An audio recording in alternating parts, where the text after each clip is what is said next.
Oi, pessoal. Este é o segundo vídeo do primeiro módulo. Olha que incrível, como nós agimos, né, e temos comportamentos diferentes quando se pensa em ansiedade ou quando se pensa em comportamentos emocionais dos animais. A questão do medo, a questão da ansiedade, da adrenalina, isso é inerente a qualquer animais, né? A diferença nós vamos ver aqui. Como que a gente procede diante de uma ameaça e quanto que um animal procede antes, durante e depois, né, de um predador aí querer lhe atacar. Qual é a diferença nossa e qual é a diferença desse animal? É bem incrível a gente ter esse conhecimento, né? Então, vocês estão vendo aí, os animais, né, têm instinto de sobrevivência. Então, conhecendo um pouco a ansiedade, pessoal, mais na frente a gente vai mastigar muito isso. Sempre parece que vai ser repetitivo, mas é importante vocês compreenderem. A ansiedade, ela faz parte da nossa sobrevivência. Toda essa reação fisiológica que é desgastante, que é assustador, que é desconfortável a gente sentir, que a gente prefere fazer qualquer outra coisa, menos sentir isso, porque eu sei na pele, eu sinto o que vocês sentem, porque eu já passei por isso. Todas essas sensações nada mais é do que o nosso corpo dizendo, opa, tem alguma coisa aí que está, né, uma ameaça. Tem alguma coisa aí que eu preciso me preparar. Então, as nossas percepções observam o perigo e o corpo reage sobre aquele perigo para a nossa proteção, né? Então, na realidade, assim como os animais têm instinto de sobrevivência, nós também temos, né? Mas o que é de diferente? Então, só para vocês verem. Quando o animal, no caso o leão, né? Pelo que eu pesquisei, os únicos animais que é temível, né, que o leão teme, são as hienas, né? Mas quando ela está em bando, ela está em grupo, né? Então, quando as hienas tentam atacar o leão, ele foge, né? Ele foge, né? Alguns ficam furiosos, inquietos. Quando o predador vai embora, o animal volta a dormir tranquilamente. Então, no primeiro momento ele viu o predador, ele fugiu, né?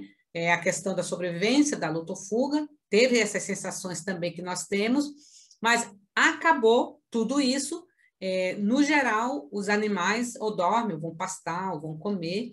Então, isso aí, eles não ficam presos a essa situação. Diferente da gente, né? Diferente do ser humano, nós agimos, né? Porque nós somos animais racionais, então nós agimos de uma forma diferente dos animais. Claro que essa regra não é para todos. Tem muitas pessoas que também passam por várias ameaças e se refaz, né? Mais ou menos parecido com os animais e toca a sua vida.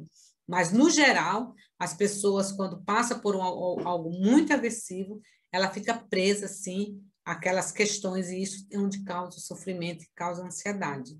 Então, o ser humano não consegue se desligar dos acontecimentos, né, que é diferente dos animais. O sentimento de medo e pavor é tão grande que tememos senti-lo e, novamente, ficamos remoendo aquele perigo. Então, geralmente, as pessoas que têm característica ansiosa, que tem uma predisposição genética ou ambiental, ou né, está aí imersa a vários sofrimentos e está entrando em quadro de ansiedade, qualquer ameaça ela é muito evasiva e potencial para aquela pessoa. Então, quando isso acontece, ela não desliga. Então, é uma soma de várias ameaças, né? O estresse, né, ele vem e muitas pessoas se refazem, mas quem tem alguma característica ansiosa, o estresse vem e ele fica assim, ó, tanto o estresse como a ansiedade, as pessoas ficam revivendo aquilo ali e causa muito sofrimento e causa ansiedade. Então, a atenção fica voltada ou para o passado ou para o futuro. E a pessoa tem medo de sentir medo, né? Então, entra aí numa espiral descendente desse ciclo vicioso. Um medo, eu fico presa. Outro medo, eu fico presa. E assim, toda essa reação fisiológica, que é da nossa sobrevivência, ela continua, né? Ela começa a disparar em momentos que até não é um medo tão intenso, né? Em pequenos medos, em pequenas situações, isso vai acontecendo como o primeiro, como se diz, tem aquele medo maior e depois vem desencadeando outras reações, outras sensações em momentos menores. Então, quando você entra nesse quadro, de fato, você está entrando aí num quadro de ansiedade, né? E precisa ser olhado, precisa ser trabalhado essas questões. Então, diferente do animal, vem o predador, ele se agita, fica nervoso, né? Passa por todo o processo que nós passamos, mas em seguida ele vai descansar ou vai pastar. E nós ficamos aí presos, imersos a essas preocupações exacerbadas, que isso é que de fato nos prende e nos faz sofrer. Porém, em essência, esse treinamento, a atenção plena, tudo aquilo que nós vamos desenvolver nesse curso, permite que você capte esses padrões, que você entenda que essas emoções, essas sensações é desagradável, mas faz parte da sua sobrevivência, diante de qualquer situação que você enfrentou ou que você pensou que poderia enfrentar. Então, nós começamos permite que você capte esses padrões de pensamentos negativos, essas sensações negativas, antes que eles lancem você ou eu, né, qualquer um de nós, nesse espiral descendente. E esse é o início do processo para retomar o controle da sua vida. Então, o que o William está dizendo sobre isso? Ele está dizendo assim, ó, que o treinamento ele vai te ensinar, ele vai te orientar, ele vai fazer com que você perceba, opa, estou sentindo isso, né? Então, eu estou captando isso aqui. É a minha reação fisiológica, que eu estou com medo de X coisa, ou eu estou pensando em X coisa e eu estou tendo essa reação. Que reação é essa? Então, no treino, vocês vão saber vários tipos de reações que vocês têm, que eu tinha também, e por que elas acontecem, de que forma que ela vem. Então, poxa, isso aqui é uma sensação, né? Eu estou entrando aí numa crise de pânico, então, o que eu tenho que fazer? Aí você vai ter instrumentos para como lidar com isso, né? E aí, como você não tinha nada, você estava desprotegido, então o que acontece? Aquelas sensações vinham, você não captava, você não filtrava esses pensamentos negativos, né, que potencializa aí uma crise, e você se entrega. Então, entra aí, né, cada pensamento, ou evento, você vai cada vez mais mergulhando aí nesse caos total que é os nossos pensamentos, que leva à ação, que leva a comportamento ansiogênico, né? Então, o treinamento te ensina a observar tudo isso e te ensina como lidar com tudo isso. Mas o que é esse espiral descendente? Né? O que é? Então, primeiro vem o pensamento catastrófico. Então, eu vi uma situação, eu imaginei uma situação, e os pensamentos disfuncionais, como eu falei no vídeo anterior, né, ele vem, né, de uma forma potente, né, e totalmente distorcido, te convencendo de que aquilo que você está pensando é real. Aí o que acontece? Luta e fuga, né? Então, o seu corpo tenta se defender daqueles seus pensamentos, né? Então, vem os sintomas fisiológicos, vem o medo, vem a ansiedade, né? Que faz parte, essa inquietação, e fica aflita. Então, pessoal, mais na frente vocês vão ver, né? Como que tudo isso acontece na mente e isso dispara para todo o nosso corpo, né? A nossa parte periférica do nosso corpo. Vocês estão vendo aí duas pessoas, uma com a mente extremamente calma, tranquila, e a outra com a mente totalmente, né, disfuncional, à mercê, né, de uma crise de ansiedade com vários sofrimentos. Então, quando e vocês vão ver também mais na frente, as pessoas estão imersas a sentimentos catastróficos com muita frequência, ao estresse com muita frequência, a tendência, pessoal, é queimar neurônio, a gente começar nas nossas funções executivas, elas serem comprometidas. Então, esse cérebro brilhante, cheio de conexão, né, para que as pessoas que não têm ansiedade, ou síndrome do pânico, ou estresse contínuo, crônico ou agudo, ela começa a perder essa capacidade, essa potência, o cérebro dela começa a entrar aí numa exaustão. Então, esse cuidado, pessoal, é muito importante a gente ter, porque ansiedade não é brincadeira, é coisa séria e precisa ser olhada assim com bastante atenção, pessoal. E esse treinamento vai trazer essa consciência assim e vai te ajudar a você gerenciar essas suas emoções para que você não leve, né, esse espiral descendente vicioso, né, de uma forma que venha lhe causar mais danos, né? Então, esse aqui é um modelo cognitivo para as pessoas que têm fobia social, mas serve para qualquer um de nós, né? Nós analisamos, avaliamos o ambiente, né? Fizemos uma avaliação cognitiva do ambiente, baseado no evento, né? Então, preparar para ir a uma festa, preparar para, né, fazer uma live, preparar para fazer uma prova, preparar para falar com o chefe. Então, isso são eventos. O que acontece? Quando nós somos convidados a se expor diante de qualquer situação, a gente faz uma avaliação, né? E dependendo do nosso estado emocional, dependendo do nosso comprometimento cognitivo, nós decidimos, a partir dessa avaliação, se nós vamos ou não. Então, se os nossos pensamentos, as nossas emoções, o nosso sofrimento, ele está muito intenso, muito potencializador diante do comprometimento, talvez de um quadro de ansiedade, nós vamos sempre avaliar um evento de uma forma negativa. E se nós estamos bem resolvidos, nós vamos avaliar esse evento de uma forma mais aceitável, né? Então, vamos imaginar aqui que você está com fobia, com ansiedade, né, que você está com crise de pânico. Como é que você vai avaliar uma viagem, por exemplo, né? Quem tem síndrome do pânico, vou viajar, vou ter que ir de avião. Então, esse evento é avião, o que eu vou fazer? Então, qual é a avaliação cognitiva que você faz? Se eu for, vai acontecer alguma coisa. Se eu for lá no avião, eu acho que eu vou passar mal e todo mundo vai ver, vão me achar uma pessoa desequilibrada, né? E qual é a emoção? Mais ansiedade, mais medo, mais inquietação. Qual é o comportamento? Né? Se você não enfrentar isso aí, a tendência é desistir, né? Então, isso vale para qualquer transtorno de humor que a gente possa estar exposto, né, a um suposto evento que aconteça, a um convite. Nós primeiro fizemos a avaliação, dependendo da avaliação que a gente fizer, a gente já tende a desistir, ou tende a resistir, ou tende a se esquivar, e aí a gente sente tristeza, porque a gente se sente impotente. Por que eu vou desistir? Porque eu sou incapaz, né? Eu não posso viajar de avião, eu não posso ir àquela festa, porque eu sou um doente, eu sou isso, eu sou aquilo, e geralmente as pessoas, baseado nessa avaliação cognitiva, o primeiro processo é ter ansiedade, ter medo, né? E ficar angustiado, e o comportamento é desistir ou se esquivar daquilo ali.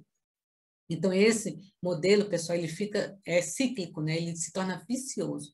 Então, se você não tiver uma cisão, um rompimento desse modelo, ele vai cada vez mais se potencializar e vai se materializar no seu dia a dia e lhe causando prejuízo. E o treinamento vai trazer essas questões, né? Para a gente observar, né? E ter um outro olhar sobre isso, né? Então, ansiedade é aquilo que resisto, persiste em. Então, todo treinamento, pessoal, vocês vão ver que a ansiedade nós não podemos resistir, né? Nós não podemos controlar por si só. Cada vez que você tenta controlar, eu acho que vocês também já passou por essa experiência, eu também, cada vez que a gente tenta resistir, ela aumenta. Então, o treinamento vai trazer exatamente, o foco do treinamento é a aceitação. E vocês vão entender durante todo o curso o porquê essa aceitação, né? Automaticamente, as próprias técnicas vai fazer você entender todo esse processo de aceitação, que não é mandado, mas é modulado, é diferente, entendeu? Uma coisa é você dizer, eu vou controlar, eu vou fazer outra coisa através das técnicas, o teu processamento mental, através dos comandos dos áudios, a tua própria mente, o teu próprio corpo vai entendendo que é isso mesmo, que você está entendendo o processo de como lidar ou como gerenciar essas emoções. Então, tudo aquilo, se a frase não é minha, eu peguei, né, de um das apostilas da minha terapeuta, né, que me ensinou mindfulness, mas eu achei muito interessante para a gente pensar e meditar sobre isso, né? O que eu resisto? Aí reveste em quê? Persiste em quê? Em medo, em fadiga, em tensão, irritabilidade, né? Inquietação, angústia e medo. Então, nós precisamos entender o que fazer diante de um sofrimento tão intenso e tão desgastante que é a ansiedade, né? Então, o que chamamos de ansiedade, né? A ansiedade, ela é dividida, como vocês estão vendo, em várias áreas. Então, tem a área cognitiva, que é aquela que a gente avalia, né, faz a avaliação dos processamentos cognitivos, das nossas sensações. Tem também aquilo que reverbera em nós, que é a questão emocional, e também tem a área fisiológica. Então, o que é a área cognitiva que ela, né, dispara quando nós estamos entrando aí num quadro ansioso? Pensamentos negativos, pensamentos catastróficos, medo do futuro, geralmente, né? A gente tem medo do futuro, o que, que vai acontecer, a pessoa se sente impotente, sempre, né, com sensações e comportamentos aversivos, pessoal.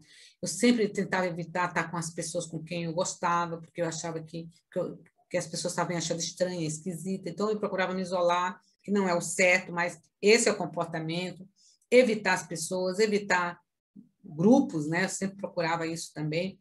Ninguém sabia, eu tinha esse sofrimento eu sozinha, né? Então, tudo isso, pessoal, ocorre através das nossas atitudes. Muitas vezes nós não compartilhamos nem com o nosso marido, né? Então, eu sofri isso calada e hoje, né, eu já posso falar disso porque eu já consigo lidar com isso. Então, se eu tivesse falado, ou talvez se eu tivesse tomado, eu não sabia, né? Se eu tivesse tido esse insight, eu tivesse, né, feito esse curso mais tempo, eu não teria sofrido tanto, né? E qual é a área emocional? Então, é um medo subjetivo, né? Então, o que é o medo subjetivo? É aquilo que eu penso que vai acontecer e que não acontece.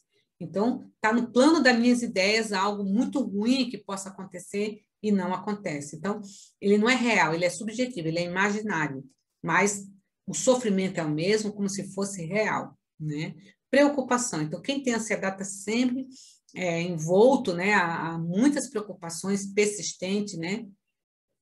E inquietação. Então, se a gente está preocupado, a gente está inquieto, porque a gente se sente impotente de realizar tal situação daquilo que os nossos pensamentos ofertam, né? E fica desassossego, né? Porque como é que você vai ficar tranquilo, sossegado num algo que está te incomodando, que está ali martelando na tua mente o tempo todo? Então, essas questões da chamada da ansiedade subdividida no nosso corpo é uma questão muito séria, né? Porque é tanto cognitiva como emocional e reverbera no nosso corpo de uma forma fisiológica.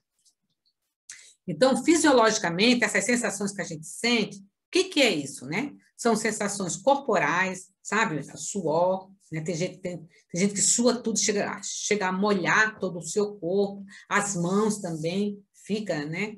Suada, a pele fica lisa, mais lisa, assim, quando a gente está passando por essas sensações. A ativação do sistema nervoso simpático, daí você se agita, você fica ativa, você fica hipervigilante diante de qualquer perigo, então você está ligada, né? A 240 tomadas, então você fica ali sempre procurando que algo vai acontecer. Aí você procura no seu corpo, você procura, vasculha a sua mente, né? Você olha na sua casa tudo para ver se tem alguma coisa que possa acontecer baseado, né, nas experiências que você tem. Então você fica sempre atenada a tudo, né? E aí, claro, se você está ligado o tempo todo, né, diante de toda essa exposição e quando aciona o sistema nervoso simpático, está secretando, né, em todo o seu corpo adrenalina e cortisol. Então isso fica assim, aquilo ali gritando dentro de você, algo que você se sente impotente de resolver. E o que acontece? Começa a doer, né? Tensão muscular, você fica tensa, você fica nervosa, você fica, nossa, não relaxa. Então, o seu corpo começa a dar sinais de dores, né? Geralmente as dores vêm aqui da nuca, passa pelo ombro, desce, na maioria das vezes, na parte da coluna, né, lombar, aqui, a parte da testa aqui fica rígida, né, tensa. Então, tudo isso começa a te sentir desconfortável e as dores começam a aparecer. Tudo isso, pessoal, são reações fisiológicas, né, de um quadro de ansiedade.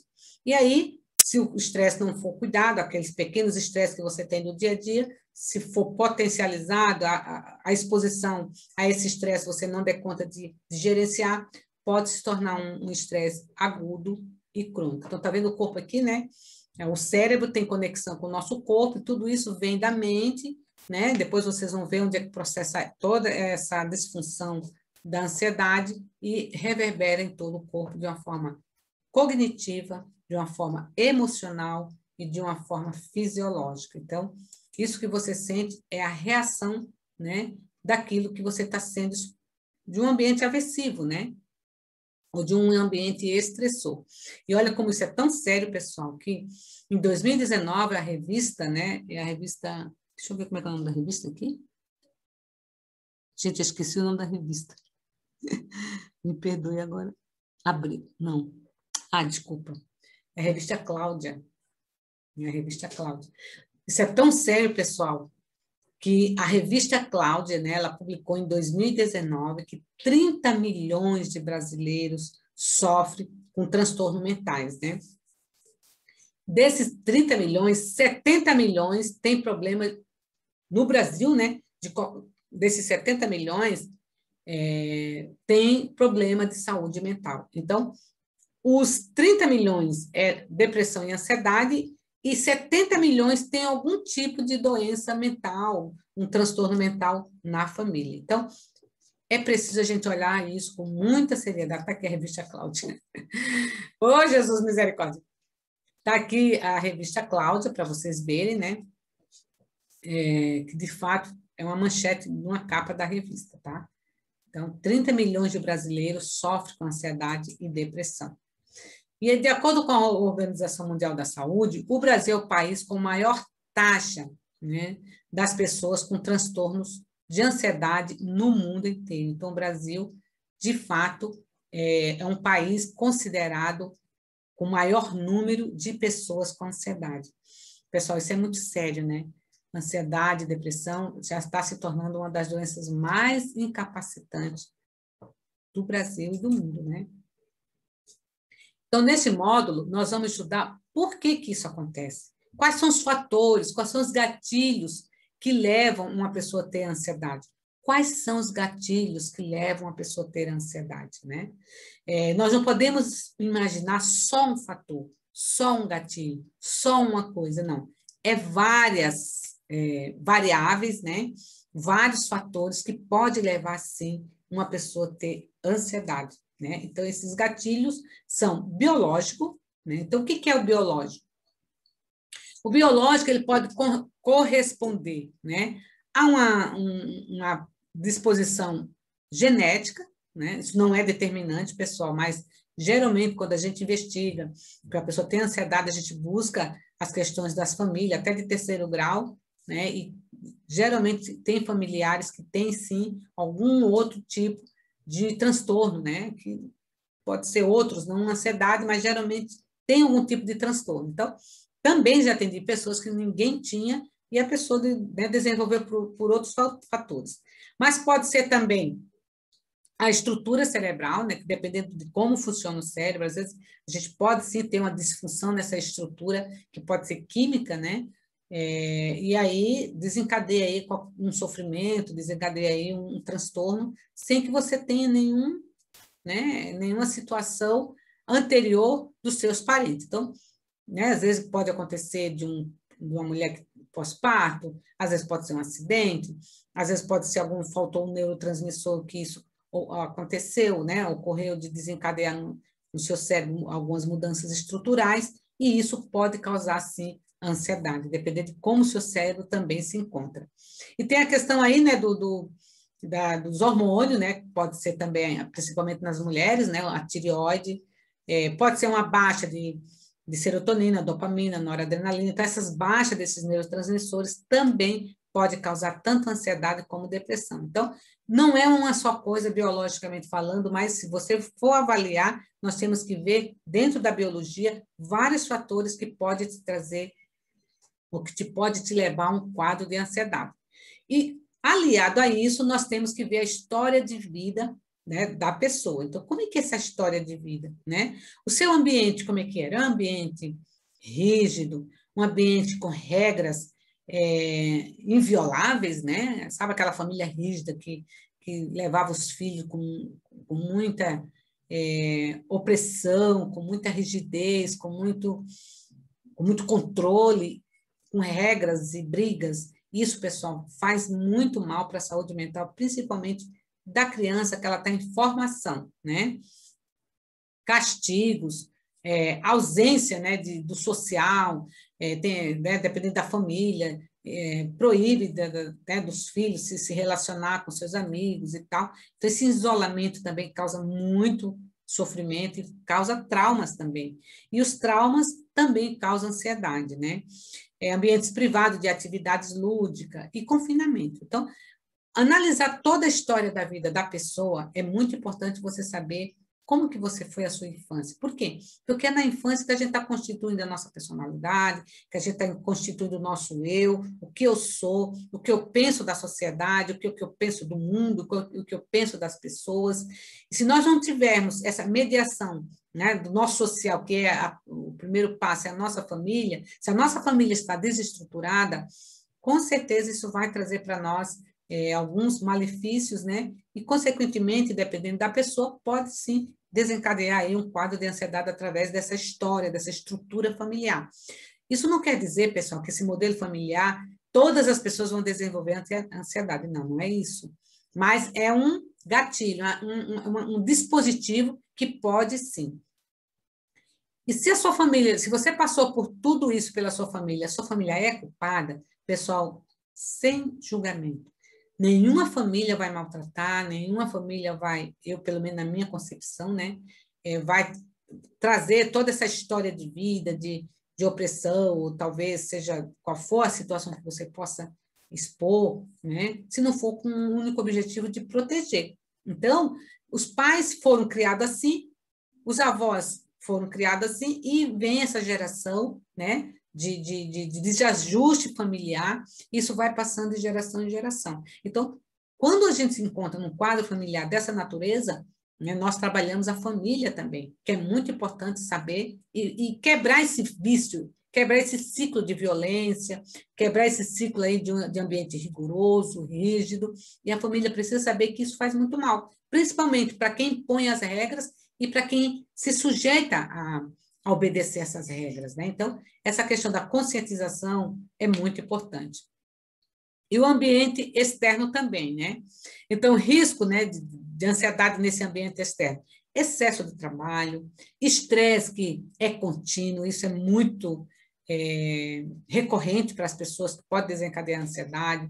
Profissões, então, professores, médicos, enfermeiros, tem muitas profissões aí que desenvolvem o quadro de ansiedade. Por quê? Porque é uma profissão que exige desses profissionais muito, eles estão expostos, né, a ambientes muito aversivos, ambientes muito estressores. Se eles não conseguirem lidar com tudo isso, entra assim, é um dos gatilhos, é uma das predisposições para se ter ansiedade. Então, vocês podem ver que a ansiedade ela não é sozinha. Nós temos que considerar o biológico, nós temos que considerar a história de vida da pessoa, nós temos que considerar o externo, depois que a pessoa cresce, o ambiente social dela, o ambiente profissional dela, as pressões que ela recebe do dia a dia, como que ela consegue lidar com isso? Não é verdade, pessoal? Então, isso é muito sério, nós temos que se autoavaliar e ver o que está acontecendo comigo, o que está me causando esse sofrimento, quais são os fatores, quais são esses gatilhos que estão vindo. E nesse curso, vocês terão esse conhecimento, sim, e isso vai te ajudar muito a gerenciar toda, né, essa ansiedade, e esses gatilhos vocês vão saber lidar a partir do momento que vocês vão conhecendo um a um. Tá bom, pessoal? Então é isso, né? Esse gatilho ele é muito importante a gente conhecer, porque é libertador para a gente, né? Poxa, eu estou com ansiedade, eu não sei de onde é que vem. Então, esses conhecimentos, sempre digo, né, que não é a frase minha, né? Mas conhecimento é poder, né? Então, é aí. É a parte biológica, é a parte da história e os fatores, né? Também ambiental externo. Então, como pensa uma pessoa ansiosa? Então, a pessoa sempre está preocupada com algo que muito ruim vai lhe acontecer, né? Geralmente, esses pensamentos vêm, pessoal, à noite, as pessoas vão dormir e aquilo vem como uma chuva, né? Na mente da gente, eu passei por isso também, então aquilo vem com muita intensidade, né? Ai, tenho tantas coisas para fazer, então quantas vezes à noite eu me levantava, quando eu trabalhava, eu era diretora, porque eu não esquecia de escrever alguma coisa na minha agenda, eu ficava, por que eu não escrevi aquilo, por que eu não fiz aquilo, eu ia lá, acordava, né, e se eu não escrevesse tudo aquilo ali, eu não dormia.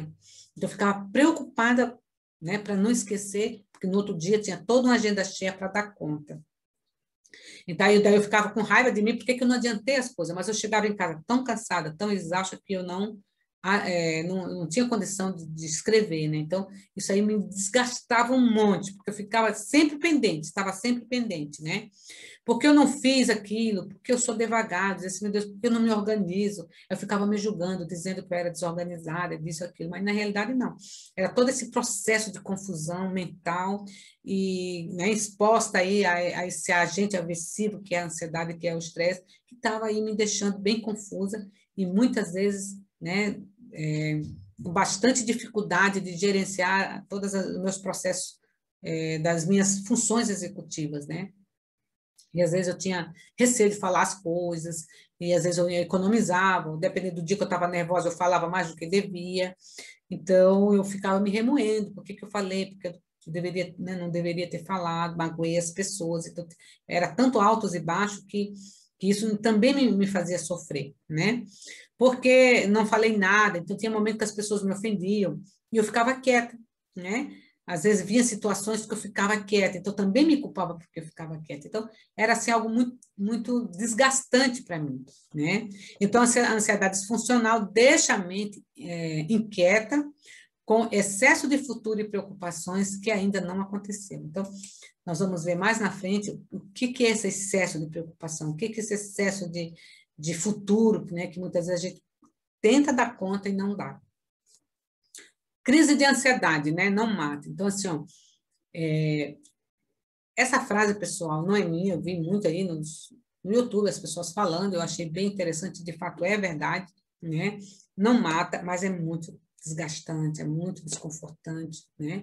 Eu não conheço ninguém que até agora morreu de ansiedade, mas que sofreu muito de ansiedade, sim, porque eis aqui uma, né, que foi muito difícil para mim passar por toda essa turbulência, né? Esse desconforto ele é muito grande e eu não, né? Graças a Deus hoje eu consigo gerenciar tudo isso. Então então é bom você entender, como eu entendi também, que a ansiedade ela tem um pico, né? Ela tem um ápice, né? De nível assim de desconforto e depois ela baixa naturalmente, faz parte. Por que tem esse pico?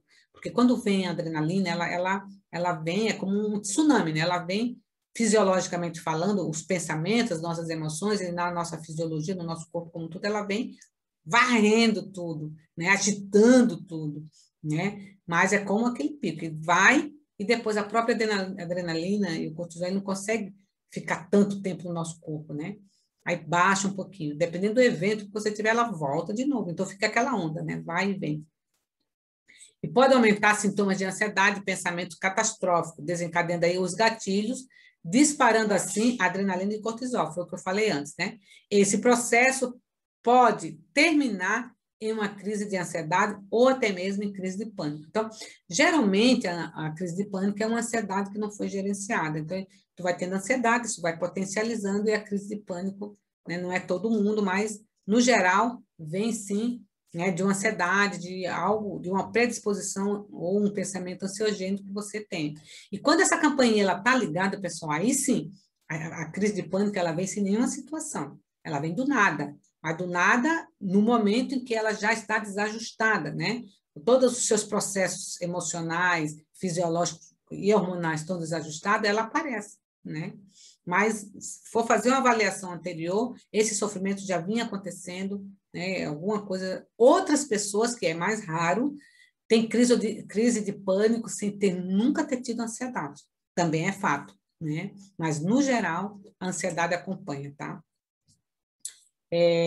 Alguns sintomas de ansiedade enganam o cérebro. Então, assim, ó, quando a gente está em um quadro de ansiedade, os pensamentos, na maioria, são negativos. Então, os pensamentos tentam ensinar para nós que aquilo que a gente está pensando é verdade, né? E esses quadros catastróficos, cada vez mais, eles se potencializam. Então, se a gente não tiver um filtro, isso vai deixando a gente, né, como diz, em apavorosa, né? Porque como que eu vou resolver isso? Como é que eu vou fazer aquilo? Por que eu deixei fazer isso? Por que isso vai acontecer? Eu tenho certeza que vai acontecer.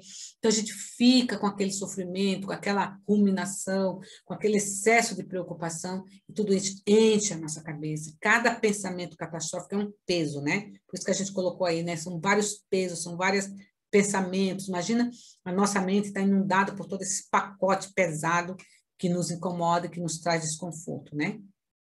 Então, sempre dizendo para a nossa mente que algo muito perigoso vai acontecer, um perigo iminente está para acontecer. Então, os pensamentos tentam convencer que algo muito ruim vai acontecer, né? E nossa mente não dá conta. Só que existe aí um transtorno de ansiedade, tem pessoas que só têm ansiedade, ainda não, né, estão com sintomas ou entrando no quadro de ansiedade. Então, quando é que é transtorno mesmo? Que daí a gente avalia, né, pelo DSM-5, que é o manual, né, diagnóstico de transtornos mentais, que eu tenho até ele aqui, né, até vou pegar aqui para vocês verem, né, olha só, esse livro aqui, pessoal. Esse aqui tem todos os quadros, né, de ansiedade, depressão, que a gente faz as nossas avaliações por esse livro aqui, né? E ele, pessoal, é um livro que tem essas características, né, da ansiedade, inclusive conceitos, né, de ansiedade. Então, o que é ansiedade baseado nesse livro? É um transtorno, né, que compartilha de medo, ansiedade e preocupações excessivas. Então, geralmente vem acompanhado com esses pensamentos catastróficos, pensamentos de que algo muito ruim vai acontecer, né? Expectativa apreensiva, sabe? Não vai acontecer, eu estou sentindo, meu peito está apertado, tenho certeza que vai acontecer. Isso te causa muita perturbação, né? Te causa muito estranhamento, porque você não consegue parar, você tenta mudar, você tenta pensar diferente, mas aquilo vem martelando na mente, né? Martelando, isso causa muito sofrimento. Então, e aí, claro, se você pensa, né, se isso potencializa, o seu comportamento corresponde, né? Então, no manual também fala sobre o medo, o que é medo, o que é ansiedade. Então, ele diz assim, ó, que o medo é uma resposta emocional a uma ameaça eminente ou percebida. Então, eu vejo um cachorro, por exemplo, pessoal, eu tenho fobia de cobra. Já passei por várias experiências de cobra e eu não posso ver cobra, né? Eu passo mal, não no sentido de mal, muito mal, mas eu evito, né?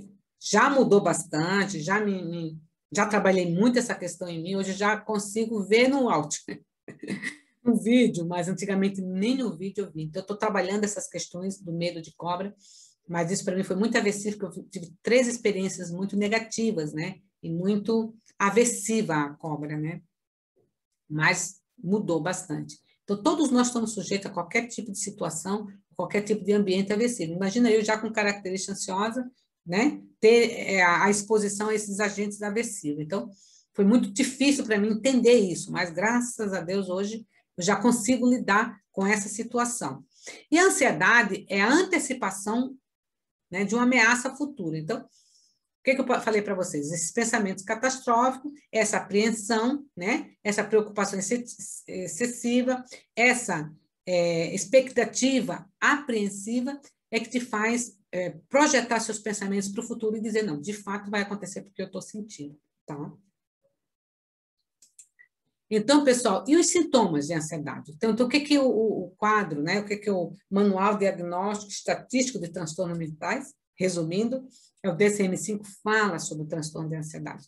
Então, ela perdura por 6 meses. Então, se você tem algum desses sintomas, né, que já dura 6 meses ou mais, é bem possível, né, que você esteja aí entrando também num quadro de ansiedade. Que são esses, né? Dificuldade de concentração, né? Por que tem essa... Mais na frente vocês vão ver. Por que tem essa dificuldade de concentração, pessoal? Porque essa parte aqui do nosso cérebro, que é o córtex pré-frontal, quando a gente começa a entrar num quadro de ansiedade, essa função aqui, ela é comprometida. Ficando essas funções aqui, que são as funções executivas comprometidas, que é a função da lógica, do pensamento, né, de raciocínio, de desenvolver tarefas, multitarefas, isso começa a ficar comprometida. Daí começa a vir dar o branco, a pessoa não começa mais a se concentrar como antes, ela começa a ficar irritada. Como se diz, um limão virando limonada, não tem? Então, a pessoa começa a ficar inquieta, ela começa a ter fadiga, ela começa a ter músculo tenso. Lembra que eu falei para vocês? Os músculos tensos, não se desliga, não relaxa, né? E a perturbação do sono. Então, por que a perturbação do sono? Porque os pensamentos vêm catastróficos, fica ali pensando o que fazer, o que deixou de fazer, o que não deveria ter feito, o que fez de mais, o que fez de menos, e tudo isso, é claro que daí se você começa a pensar, o que vem antes de dormir, né? Você vai dormir, começa a ter esses pensamentos, essas imagens, vem a adrenalina. E a adrenalina, de novo, agita todo o seu corpo, e aí o pensamento, aquilo que era para vir no sono, que é a melatonina, né, que é o hormônio que te prepara para dormir, ele é cortado, ele é rompido, né, pelo excesso de adrenalina que tem no corpo, tá, pessoal? Então, isso é muito importante a gente ter esse conhecimento e esse treinamento vai te ajudar a relaxar, sim, não é o objetivo, tá? O Mindfulness, esse treinamento, ele não prepara para o relaxamento, mas automaticamente, quando você começa a fazer as técnicas, o teu corpo relaxa. Então, Mindfulness, vai ter uma técnica de relaxamento que eu vou fazer para vocês, mas na essência do treinamento não é para relaxar, não é para um motivo, é apenas para você entender todo esse processo de ansiedade, lidar com ele, e você sabendo lidar com ele, você aceitando, automaticamente a sua mente relaxa, o seu corpo relaxa junto, tá? Então, outros sintomas de ansiedade. Preocupação excessiva, pés e palmas da mão frio, como eu já falei para vocês, dores nas costas, problemas de engolir. Então, tem gente que fica um fio aqui, né? Eu estou atendendo agora uma paciente que ela dizia, né, antes de fazer o treinamento, né? Maria, eu tenho um fio aqui, parece que não desce a comida. Né? Isso é muito sério, né? Porque tranca mesmo, são tudo sensações fisiológicas, né? Dificuldade de memorizar, por que a pessoa tem dificuldade de memorizar? Imagina tua mente cheia com pensamentos catastróficos, com preocupações apreensivas, preocupações excessivas, você vai ter memória, né, para pensar, para lembrar, para memorizar alguma coisa. Claro que fica comprometida, né? Problema de libido, então excesso de adrenalina no corpo corta, né, a questão do prazer, né, como se diz, da entrega pelo parceiro, e aí as questões sexuais do libido também é comprometido. E a pessoa, por exemplo, quando eu estou em crise, né, eu falo muito, tá? A minha forma de organizar é falando demais. Então, eu já percebi isso. No treinamento, me deu essa visão, esse conhecimento, né? Então, quando eu vejo que eu estou atropelando muito, falando, opa, peraí, o que estou sentindo aqui? Tem alguma coisinha aqui, né, que tá vindo. O que é? Aí eu fico buscando, né, para ver o que é e vou fazer minhas práticas e ali isso me alivia. Né? Então, volta o meu equilíbrio, como se diz.